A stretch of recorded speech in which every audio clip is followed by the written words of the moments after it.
अर्णव त्याच्या बेडरूमच्या गॅलरीत बसून रमचे घोड रिचवत होता. रणवीरचा ॲक्सिडेंट झाल्याने मनाविरुद्ध तो भारतात निघून आला. इथला बिझनेस सांभाळणं फार गरजेचं होतं. रणवीरचा हा ॲक्सिडेंट कुणी घडून आणला याचा अजून शोध लागला नव्हता.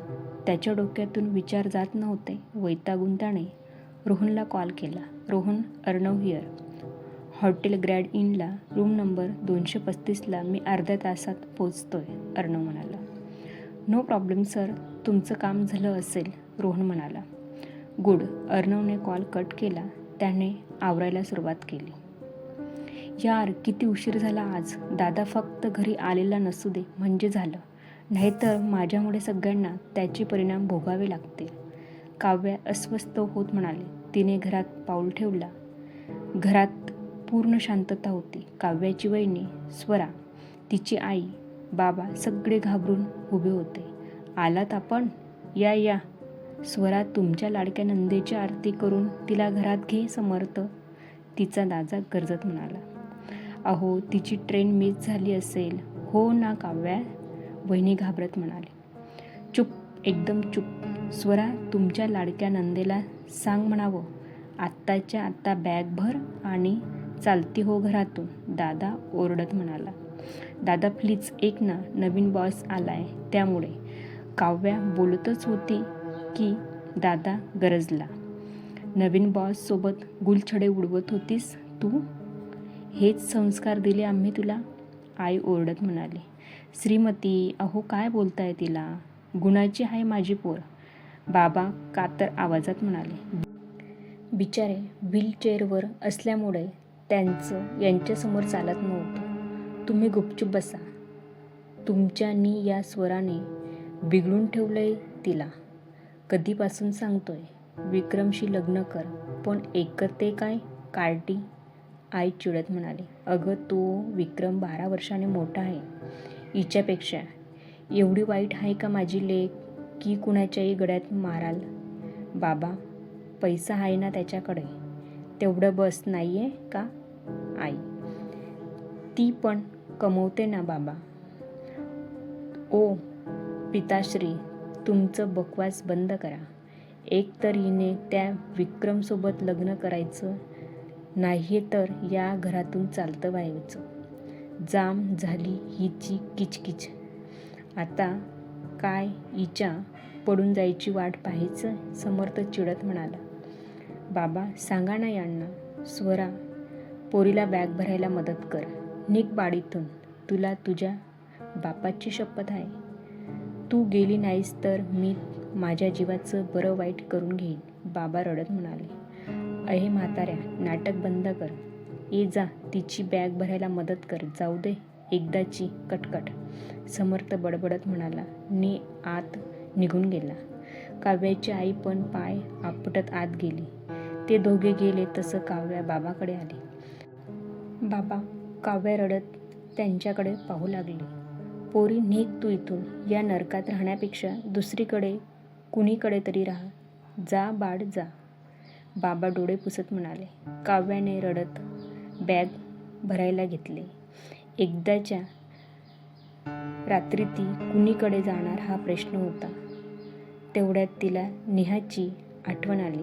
तिने नेहाकडे जायचा निर्णय घेतला. बॅग भरून बाबांना पाय पडून वहिनीला मिठी मारून काव्या बाहेर पडली. तिने कॅब बुक केली नी नेहाकडे जायला निघाली. रात्र खूप झाली होती. एकटीने प्रवास करायला तिला भीती वाटत होती. कॅबवाला आरशातून तिच्याकडे वाईट नजरेने पाहत होता. ती स्वतःला सांभाळत कशीबशी बसून होती. आता तिला भीती वाटू लागली होती. शेवटी न राहून तिने गाडी थांबवायला लावली. पैसे, मला इथेच उतरायचंय. ती गडबडत कॅबमधून खाली उतरली. नी जवळजवळ धावत जाऊ लागली. ड्रायव्हर तिच्या मागे मागे गाडी नेऊ लागला. ती हातातील बॅग सांभाळत धावत होती. मोबाईल कधीच स्विच ऑफ झाला होता. त्या कॅब ड्रायव्हरने तिच्यासमोर कॅब आणून उभी केली तसं ती घाबरली. रस्त्याला रहदारी कमी होती. काव्या घाबरून आजूबाजूला पाहू लागली. भीतीने तिच्या चेहऱ्यावर घाम जमा झाला होता. ती पडू लागली तसं ड्रायव्हरने तिचा हात धरला आणि तिला खेचत गाडीकडे नेऊ लागला. सोडा सोडा मला, प्लीज मला सोडा, हेल्प हेल्प, काव्या ओरडत म्हणाली. तिच्या डोळ्यातून अश्रू ओघळू लागले. जास्त आरडाओरड केल्यास तर वाईट अवस्था करेल तुझी, तो ड्रायव्हर तिच्यावर ओरडत म्हणाला. इतक्यात त्याच्यासमोर एक आलिशान गाडी येऊन थांबली. गाडीतून एक यंग हँडसम मुलगा खाली उतरला. काव्याने त्याच्याकडे पाहिलं तसं तिच्या जीवात जीव आला. ओ साहेब, बाजूला व्हा, ही माझी. सर प्लीज मला वाचवा, हा माणूस, काव्या यात सोडून घ्यायला प्रयत्न करत म्हणाले. त्याने डोळे बारीक करत तिच्याकडे पाहिले. ओ साहेब, बाजूला व्हा, उगाच टाईमपास करू नका, ड्रायव्हर चिडत म्हणाला. तिचा हात सोड, तो शांतपणे म्हणाला. नाही सोडत. कोण आहेस तू तिचा? बॉयफ्रेंड तर वाटत नाहीस, तो तिच्याकडं वाईट नजर फिरवत म्हणाला. तसं अर्णवचं डोकं सटकलं. त्याने ड्रायव्हरच्या हातून तिला हात सोडून घेतला आणि तिला जवळ ओढलं. ती त्याच्या छातीवर आदळली. त्याने पोलीस स्टेशनला कॉल केला. Inspector Arnav here, taxi number 1345चा ड्रायव्हर एका मुलीला किडनॅप करून नेत आहेच. एंड. अर्णव पुढे बोलणार इतक्यात ड्रायव्हर पडत कॅबकडे गेला. त्याने कॅब स्टार्ट केली आणि तो सुसाट निघून गेला. गाडीत बैस, अर्णव म्हणाला. मी? तिने घाबरत विचारलं. इथे दुसरं कोणी दिसतंय? चल पटकन गाडीत बैस, अर्णव ओरडत म्हणाला. तसं ती पटकन गाडीत बसली. अर्णव ड्रायव्हिंग सीटवर येऊन बसला. त्याने गाडी स्टार्ट केली. ॲड्रेस कुठला? तू कुणीकडे निघालीस तिथला. इडियट, तो चिडत म्हणाला. ते मी फ्रेंडकडे, असं म्हणत तिने ॲड्रेस सांगितला. त्याने गाडी स्टार्ट करत GPS लावला. ती गाडीत शांत शांत बसून होती. त्या टॅक्सी ड्रायव्हरने तिला खरंच नेलं असतं तर या विचाराने तिच्या अंगावर काटा आला. डोळे भरून वाहू लागले. एकट्या रात्री मूर्खपणा करत बाहेर फिरायला कोणी सांगितलं होतं तुला? अक्कल नाही आहे का तुला? युजलेस कुठली. स्वतःचं रक्षण स्वतः करता यायला नको, तो तिच्यावर ओरडत म्हणाला. त्याच्या ओरडण्याने ती अजून रडायला लागली होती. एकतर त्याच्यामुळे तिला घरी जायला लेट झाला म्हणून दादाने घराबाहेर काढलं. त्यात तो विचित्र टॅक्सीवाला आणि आता अर्णवचं ओरडणं. हैराण झालेली बिचारी ती काही बोलत नाही पाहून तो शांत झाला. थोड्या वेळात गाडी तिने सांगितलेल्या ॲड्रेसवर पोहोचली. आलं तुझं घर, तो तिच्यावर ओरडत म्हणाला. हां, उतरते. ती घर घर ते दरवाजा उघडू लागली. माझा मोबाईल स्विच ऑफ आहे, ती रडत म्हणाली. ओ गॉड, काय करू या मुलीचं? तुला काहीच माहीत नसताना मूर्खासारखी बाहेर कशाला पडलीस ग? देव, अक्कल वाटत होता तेव्हा काय चाळणी घेऊन उभी होतीस? इडियट कुठली, अर्णव तिच्यावर ओरडत म्हणाला. तो खाली उतरला. त्याने तिच्या साईडचा दरवाजा उघडून तिला बाहेर खेचलं. चल, मला सांग आता, यामध्ये कुठल्या विंगमध्ये तुझी मैत्रीण राहते? माहीत नाही म्हणजे? माय गॉड, त्याने चिडून तिचे दंड पकडले आणि तिला गाडीत ढकललं. तुला खरंच अक्कल दिली नाही आहे का देवाने? अगं मूर्ख मुली, तुला काही माहीत नसताना एवढ्या रात्री अपरात्री एकटी बाहेर पडलीस का? तो तिच्याकडे एकटक पाहत म्हणाला.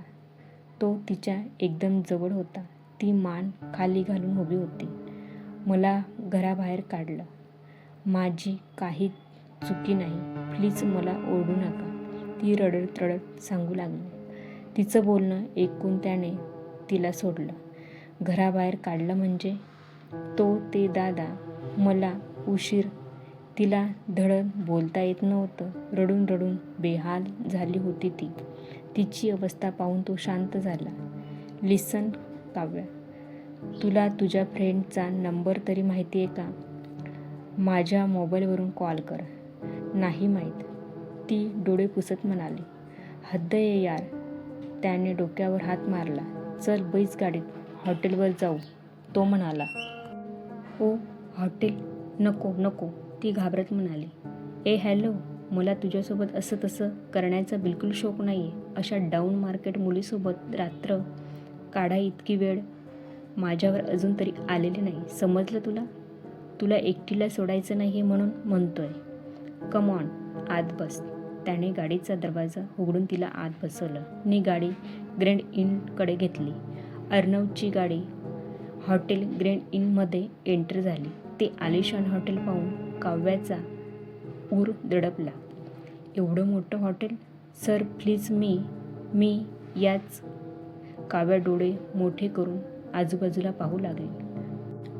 तोंड बंद. जास्त बडबड न करता माझ्या मागे यायचं. अंडरस्टँड?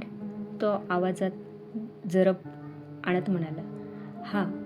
तिने घाबरत मान खाली घातली. अर्णवने रोहनला कॉल केला.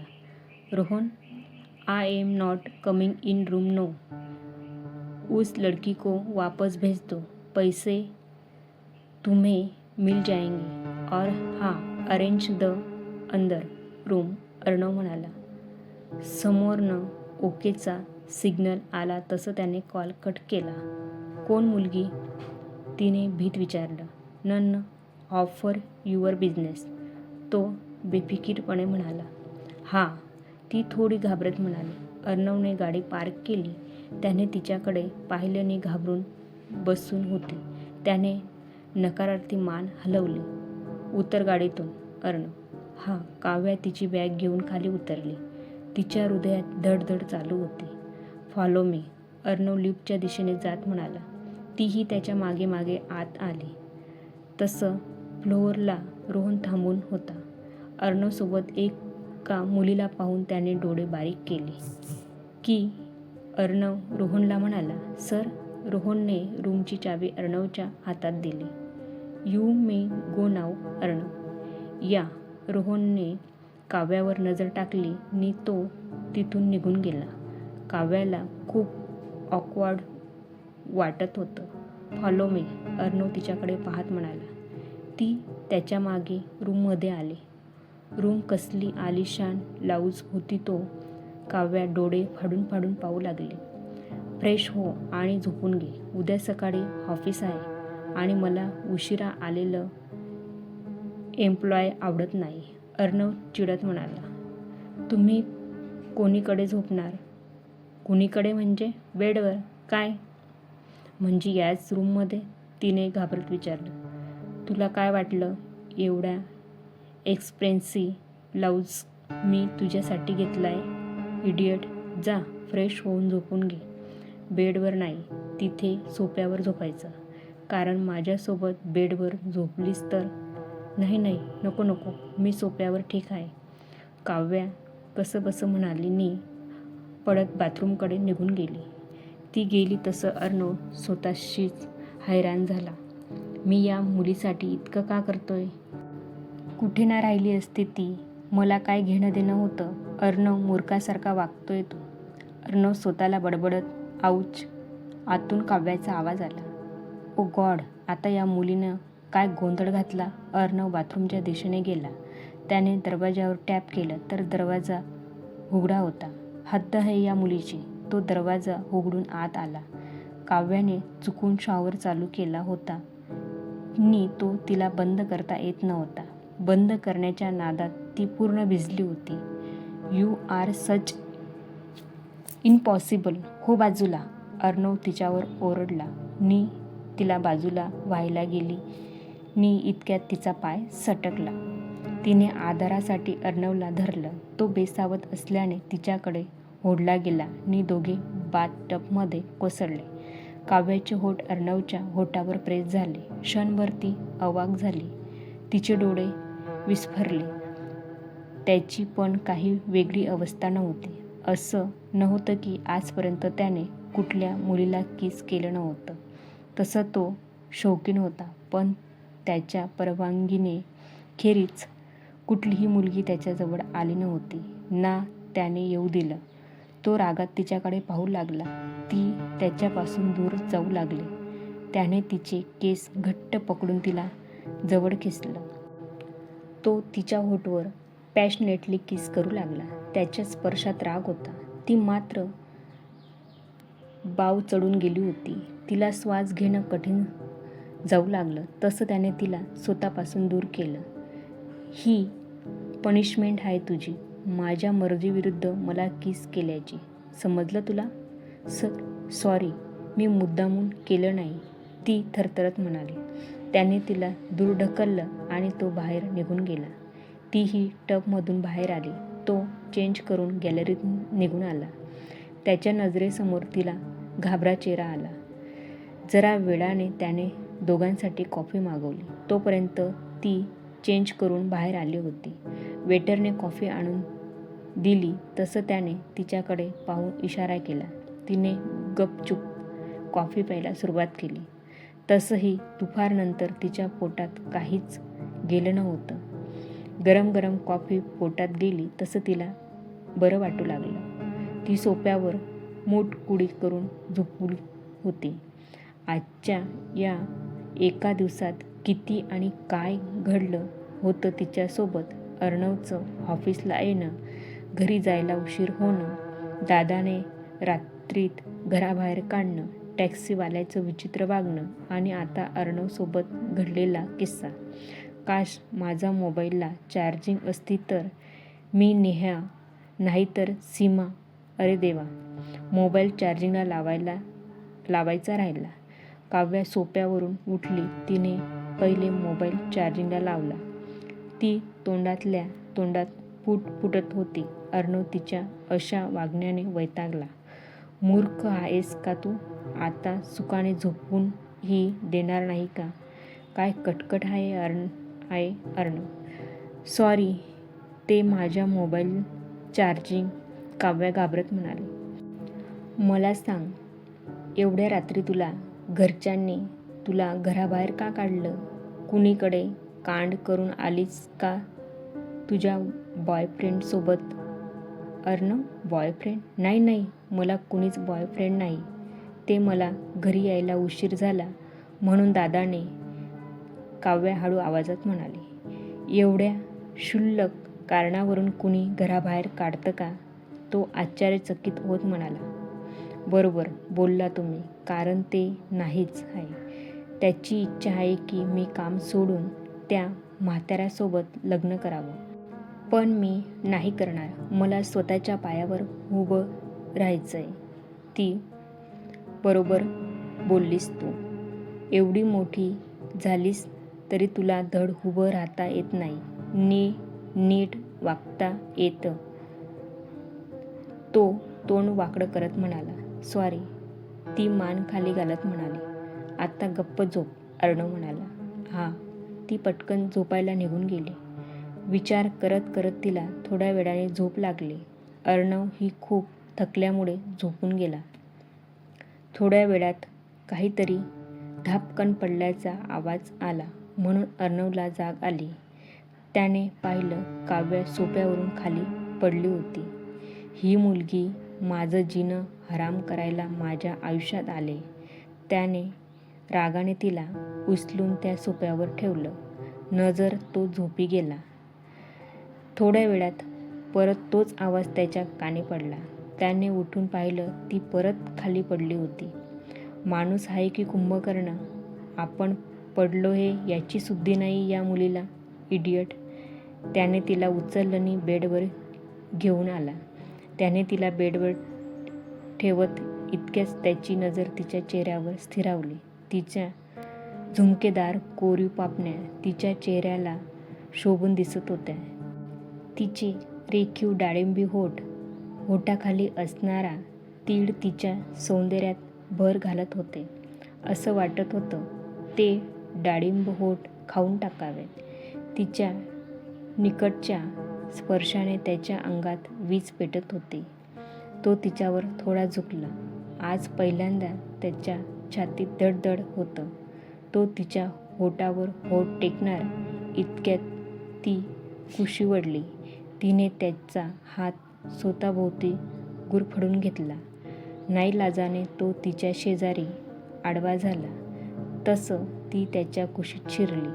त्याने नकारार्थी मान हलवत तिला मिठीत घेऊन झोपी गेला. सकाळच्या कोवळ्या उन्हाच्या किरणांनी रूम उजळून निघाली होती. अर्णवची झोप हलकी झाली. त्याने डोळे उघडले तसं त्याला जाणवलं काव्या अजूनही त्याच्या कुशीत शांत झोपली होती. तिचे केस त्याच्या चेहऱ्यावर येत होते. तिचा निष्पाप चेहरा पाहून तो काही क्षण तसाच तिच्याकडे पाहत राहिला. काय जादू आहे या मुलीत, तो नकळत पुटपुटला. इतक्यात काव्या हलली. तिला जाणवलं ती कुणाच्या मिठीत आहे. तिने डोळे उघडले आणि अर्णवला इतक्यात जवळ पाहताच तिचा श्वास अडकला. हा? ती घाबरून पटकन दूर झाली. सकाळी सकाळी ओरडायची काय गरज होती? अर्णव वैतागून म्हणाला. मी इथे कशी?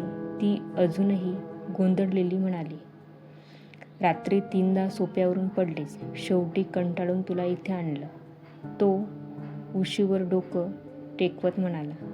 काव्याने पटकन स्वतःकडे पाहिलं. ती व्यवस्थित कपड्यात होती. तिने सुटकेचा निश्वास सोडला. घाबरू नकोस, मला जबरदस्तीची सवय नाही, अर्णव तिच्याकडे पाहत म्हणाला. त्याच्या बोलण्याने तिचा चेहरा लाल झाला. सॉरी, ती हळू आवाजात म्हणाली. हे सॉरी शब्दाशिवाय दुसरं काही येतं का तुला? तो चिडवत म्हणाला. ती काहीच बोलली नाही. अर्णव उठला आणि वॉशरूममध्ये निघून गेला. काही वेळाने तो तयार होऊन बाहेर आला. Black shirt, grey coat. त्याचं व्यक्तिमत्व अजूनच रुबाबदार दिसत होतं. काव्या नकळत त्याच्याकडे पाहत राहिली. इतकं काय पाहतेस? त्याने भुवई उंचवत विचारलं. काही नाही, ती पटकन नजर चोरत म्हणाली. फ्रेश हो, खाली ब्रेकफास्टला जायचं आहे. आणि हो, आजपासून तू माझ्यासोबत ऑफिसला येणार आहेस. काय? पण मी? ती दचकली. तुला त्या घरात परत जायचं का? त्याचा प्रश्न ऐकून ती शांत झाली. नाही. मग विषय संपला. काव्या फ्रेश होऊन बाहेर आली तोपर्यंत अर्णव फोनवर कुणाशी तरी चिडून बोलत होता. आय डोंट केअर, मला आजच त्या फाईल्स हव्यात आणि रणवीरच्या ॲक्सिडेंटची प्रत्येक डिटेल माझ्या टेबलवर पाहिजे. त्याचा राग पाहून काव्या घाबरली. तो कॉल कट करून तिच्याकडे वळला. चल. दोघे खाली आले. हॉटेलचा भव्य डायनिंग एरिया पाहून काव्या पुन्हा अवाक झाली. इतक्या मोठ्या लोकांमध्ये मी? तू एलियन नाहीयेस, नॉर्मल वाघ, अर्णव म्हणाला. ते दोघं बसले. वेटरने नाश्ता आणून ठेवला. काव्याने आयुष्यात पहिल्यांदाच इतका महागडा नाश्ता पाहिला होता. कोणता पदार्थ कसा खायचा हेही तिला समजत नव्हतं. अर्णव तिची धांदल पाहत होता. अगं, ते बटर आहे, फेस वॉश नाही, तो हसून दाबत म्हणाला. काय? ती लाजून म्हणाली. तो पहिल्यांदा मनापासून हसला. त्या हसण्यात काहीतरी वेगळंच होतं जे काव्याला आतपर्यंत स्पर्शून गेलं. इतक्यात अर्णवचा फोन वाजला. बोला. समोरून काहीतरी ऐकून त्याचा चेहरा गंभीर झाला. व्हॉट? तो अचानक उठला. काव्या घाबरली. काय झालं? ऑफिसमध्ये कुणीतरी घुसलं होतं काल रात्री, तो जबडा आवळत म्हणाला. म्हणजे? कुणीतरी रणवीरच्या केसशी संबंधित पुरावे चोरायचा प्रयत्न करतोय आणि मला खात्री आहे हा खेळ खूप मोठा आहे. त्याने तिचा हात पकडला. काव्या, आता 1 मिनिटासाठीही तूर माझ्यापासून दूर राहायचं नाही. त्याच्या स्पर्शाने तिचं हृदय जोरात धडधडू लागलं. पण का? अर्णव तिच्या डोळ्यात पाहत म्हणाला. कारण मला वाटतं तू आता धोक्यात आहेस. काव्याच्या डोळ्यात ती स्पष्ट दिसत होती. अर्णवच्या शब्दांनी तिच्या अंगावर काटा आला होता. मी? पण माझा या सगळ्याशी काय संबंध? ती थरथरत्या आवाजात म्हणाली. अर्णव काही क्षण शांत राहिला. त्याने आजूबाजूला नजर फिरवली आणि तिला घेऊन हॉटेलचा एका प्रायव्हेट लॉजमध्ये आला. कारण काल रात्री ज्याने रणवीरच्या केसचे पुरावे चोरायचा प्रयत्न केला त्याच्या हातात तुझा फोटो होता, अर्णव गंभीर आवाजात म्हणाला. माझा फोटो? काव्या हादरली. हो, आणि मला आता खात्री झाली आहे की हे सगळं फक्त एक अपघात नाही. काव्याच्या पायाखालची जमीन सरकली. तिच्या डोळ्यासमोर घर, दादा, आई, रात्रीचा तो टॅक्सी ड्रायव्हर सगळं फिरू लागलं. पण मी कोणालाच ओळखत नाही. मी साधी मुलगी आहे, ती रडत म्हणाली. अर्णव तिच्याजवळ आला. कदाचित तुला माहीत नसेल, पण तू न कळत काहीतरी पाहिलं आहेस किंवा कुणीतरी तुला या खेळात ओढलं आहे. इतक्यात अर्णवचा मॅनेजर रोहन धावत तेथे आला. सर, CCTV फुटेज मिळालं. अर्णवने लगेच लॅपटॉप उघडलं. फुटेज सुरू झाली. ऑफिसच्या पार्किंगमध्ये रणवीरची कार दिसत होती. काही सेकंदांनी एक माणूस त्याच्या कारजवळ गेला आणि ब्रेकशी छेडछाड करू लागला. अचानक तो माणूस कॅमेऱ्याकडे वळला. समर्थ, काव्या जोरात ओरडली. अर्णवने आश्चर्याने तिच्याकडे पाहिले. हा तुझा भाऊ आहे? काव्याच्या डोळ्यातून अश्रू वाहू लागले. पण दादा असं का करेल? अर्णवचा चेहरा कठोर झाला. कारण तुझा भाऊ कुणासाठी तरी काम करतोय. त्या क्षणी अर्णवच्या फोनवर कॉल आला. समोरून घाबरलेला आवाज येत होता. सर, रणवीर शुद्धीवर आला आहे. अर्णव आणि काव्या लगेच हॉस्पिटलकडे निघाले. हॉस्पिटलमध्ये रणवीरला पाहताच अर्णव त्याच्याजवळ गेला. रणवीर, हे सगळं कुणी केलं? रणवीरने कष्टाने डोळे उघडले. मल्होत्रा, तो फुटफुटला. अर्णवच्या डोळ्यात राग उतरला. विक्रम मल्होत्रे, शहरातील मोठा उद्योगपती आणि काळ्या धंद्याचा बादशाह. काव्या हादरली. हा तोच विक्रम ज्याच्याशी माझं लग्न लावायचं ठरलं होतं. आता सगळे धागे जोडले गेले होते. विक्रमला काव्याशी लग्न करून तिच्या वडिलांच्या नावावर असलेली जमीन हडपायची होती. रणवीरला त्याच्या काळ्या व्यवहाराची माहिती मिळाली होती, म्हणून त्याचा अपघात घडवण्यात आला आणि समर्थ पैशाची लालसेपोटी विक्रमसोबत मिळाला होता. काव्याच्या डोळ्यात आता अश्रूऐवजी तिरस्कार होता. मी त्या माणसाशी कधीच लग्न करणार नाही. अर्णवने तिला हात घट्ट पकडला. आणि मी तुला होऊही देणार नाही. पुढच्या काही दिवसात अर्णवने सगळे पुरावे पोलिसांकडे दिले. रणवीरच्या साक्षीमुळे विक्रम आणि समर्थ दोघांनाही अटक झाली. काव्याची आई स्वतःच्या चुकीवर रडत होती. बाबांनी काव्याला मिठीत घेतले. माफ कर पोरी, आम्ही तुला समजू शकलो नाही. काव्या रडत त्याच्या कुशीत शिरली. काही महिन्यांनी अर्णवच्या ऑफिसमध्ये मोठी सेलिब्रेशन सुरू होतं. कंपनीने नवीन प्रोजेक्ट जिंकला होता. सगळे आनंदात होते. काव्या आता अर्णवची पर्सनल असिस्टंट नव्हती, ती त्याच्या कंपनीची पार्टनर बनली होती. आत्मविश्वासाने भरलेली, स्वतःच्या पायावर उभी असलेली काव्या आता पूर्ण बदलली होती. ती बाल्कनीत उभी राहून शहराकडे पाहत होती. इतक्यात अर्णव तिच्या मागे आला. काय विचार करतेस? काही नाही, फक्त आयुष्य किती बदललं ना, ती हसत म्हणाली. अर्णव तिच्यासमोर येऊन उभा राहिला. आयुष्य बदललं नाही काव्या, तू बदललीस आणि माझं आयुष्यही बदलून टाकलंस. तिचं हृदय पुन्हा धडधडलं. अर्णव, तो हलकस हसला. त्याने खिशातून एक छोटी रिंग काढली. मिस काव्या, आयुष्यभर माझ्यासोबत भांडशील, मला स्वारी म्हणत राहशील? काव्याच्या डोळ्यात आनंद अश्रू आले. हो, पण एका अटीवर. कोणती? आता मला इडियट म्हणायचं नाही.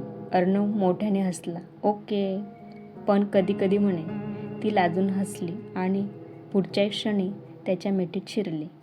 त्या रात्री पहिल्यांदाच काव्याला वाटलं ती एकटी नाही आहे, कारण आता तिच्याकडे स्वतःचं घर होतं आणि तिच्यावर मनापासून प्रेम करणारा माणूस. विक्रम आणि समर्थ जेलमध्ये गेल्यानंतर काव्याचं आयुष्य पूर्ण बदललं होतं. जी मुलगी काही दिवसापूर्वी स्वतःचं अस्तित्व शोधत भटकत होती, तीच आज आत्मविश्वासाने स्वतःच्या पायावर उभी होती. अर्णवने तिला फक्त संकटातून वाचवले नव्हते, तर तिला स्वतःची किंमतही समजावून दिली होती. रणवीर पूर्णपणे बरा झाला होता. कंपनी पुन्हा नव्या उमेदीने उभी राहत होती आणि त्या सगळ्यात काव्यानेही दिवसरात्र मेहनत घेतली होती. आता ऑफिसमधला प्रत्येक कर्मचारी तिचा आदर करत होता. एका संध्याकाळी कंपनीत मोठा कार्यक्रम आयोजित करण्यात आला होता. सगळीकडे लाईट, सजावट आणि आनंदाचं वातावरण होतं. काव्याला काहीच समजलं नव्हतं की अचानक हा कार्यक्रम कशासाठी ठेवला आहे. ती स्टेजसमोर उभी होती. इतक्यात अर्णव तिच्यासमोर आला. ब्लॅक सूटमध्ये तो नेहमीसारखा रुबाबदार दिसत होता. अर्णव, हा सगळा कार्यक्रम कशासाठी आहे? काव्या गोंधळून म्हणाली. तो हलकसं हसला. कारण आज माझ्या आयुष्यातल्या सगळ्यात महत्त्वाच्या व्यक्तीला काहीतरी द्यायचं आहे. काव्या काही बोलणार इतक्यात स्क्रीनवर कंपनीच्या नवीन मालकाचं नाव झळकलं.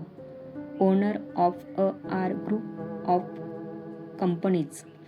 काव्या अवाक झाली. अर्णव हे काय? सत्य. तो तिच्याकडे पाहत म्हणाला. या कंपनीला पुन्हा उभं करण्यामध्ये तुझा जितका वाटा आहे तितकाच माझाही. आणि आता ही कंपनी तुझी आहे. काव्याच्या डोळ्यात अश्रू आले. पण मी हे सगळं कसं सांभाळू शकेन? अर्णव तिच्याजवळ आला. ज्या मुलीने आयुष्याच्या एवढ्या मोठ्या वादळाला तोंड दिलं ती हे सगळं नक्की सांभाळू शकते. सगळ्यांच्या टाळ्यांच्या आवाजात अर्णव एका गुडघ्यावर बसला. त्याने खिशातून रिंग काढली. मिस काव्या, आता आयुष्यभरासाठी माझी पार्टनर बनशील? कंपनीतही आणि आयुष्यातही? काव्या रडतच हसू लागली. हो. क्षणात संपूर्ण हॉटेल टाळ्यांनी दणदणून गेला. काही दिवसांनी दोघांचं मोठ्या थाटामाटात लग्न झालं. काव्या लाल नवरीच्या जोडीमध्ये खूप सुंदर दिसत होती, तर अर्णवची नजर तिच्यावरून हटत नव्हती. मंडपात 7 फेरे घेताना काव्याच्या डोळ्यासमोर तिचा संघर्ष उभा राहिला. घरातून हाकलून दिलेली ती मुलगी आज इतक्या मोठ्या साम्राज्याची मालकीण आणि अर्णवची जीवनसाथी बनली होती. लग्नानंतर अर्णवने तिच्या कपाळावर हलकंसं चुंबन घेतलं आणि तिच्या कानात फुटफुटला. त्या रात्री जर तू माझ्या आयुष्यात आली नसती ना तर मी कधीच जगणं सोडलं नसतो. काव्या हसली आणि त्याच्या खांद्यावर डोकं टेकवलं. त्या दिवसानंतर मिसेस काव्या अर्णव राजस्थ ची मालकीण म्हणून काव्याचं नाव संपूर्ण शहरात प्रसिद्ध झालं.